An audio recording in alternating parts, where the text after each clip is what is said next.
It's still your favorite cousin from Mississippi, D. James, and I'm still down here at the 2022 SWAC softball tournament. Game 2 provided us with the number 3 seed FAMU Lady Rattlers taking on the ladies from Prairie as they are the number 2 seed. Both teams come in with a couple of all-SWAC players on their roster as the postseason awards were announced, including FAMU pitcher Christiana Beasley, who happens to be one of my favorite pitchers in the SWAC. Beasley offered a slew of pitches as she showed everybody in attendance why she was second team all-SWAC. Prairie View's Anaya Spangler comes up with a hit, but she grounds out at first. Number 2, Anaya Farguez for FAMU comes up with a great catch right here to end the inning and bring the Rattlers back to the plate.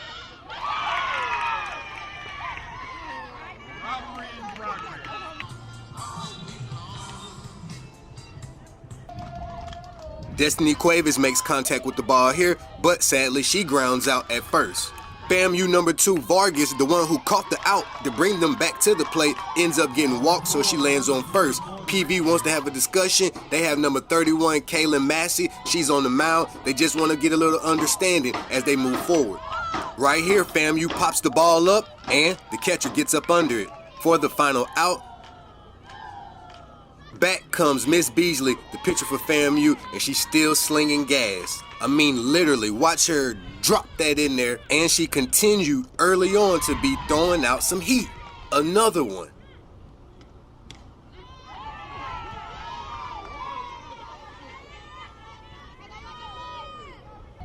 Prairie View's Madison Parker comes up with a nice hit, but the real play was made at first. Jania Mobley stretches out, gets the out, and you know, they gonna celebrate too.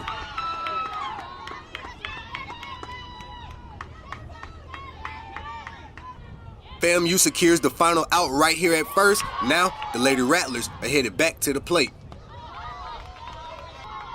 Michaela Irvis comes up big as she beats the throw right under the glove and makes it to first safely.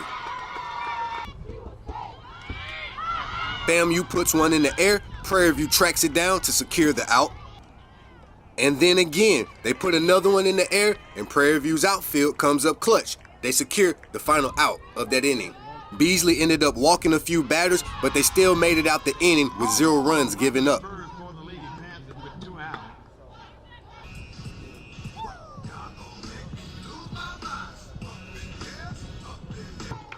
FAMU pops one up, and number 17, Talia Talley, she tracks it down for the out. Now on this play, Talley comes up with an error as Vargas makes it in safe.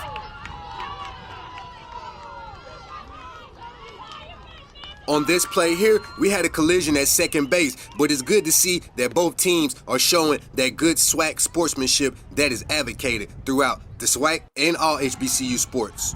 Things begin to get shaky for Miss Beasley as she found herself with the bases loaded and the count was against her, but nonetheless, she stood strong on this pitch. Because shortly after, Beasley ended up walking another player, and that gave Prairie View a chance to send one of their own across the home plate for a run.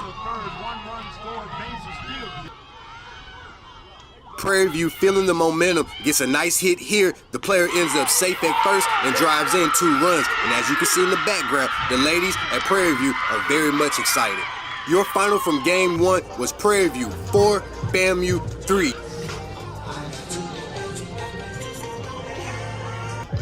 It was a nice crowd on hand, and then some of these games are early, but nonetheless, it's your favorite cousin from Mississippi, D. James, and you're watching HBCU Game Day.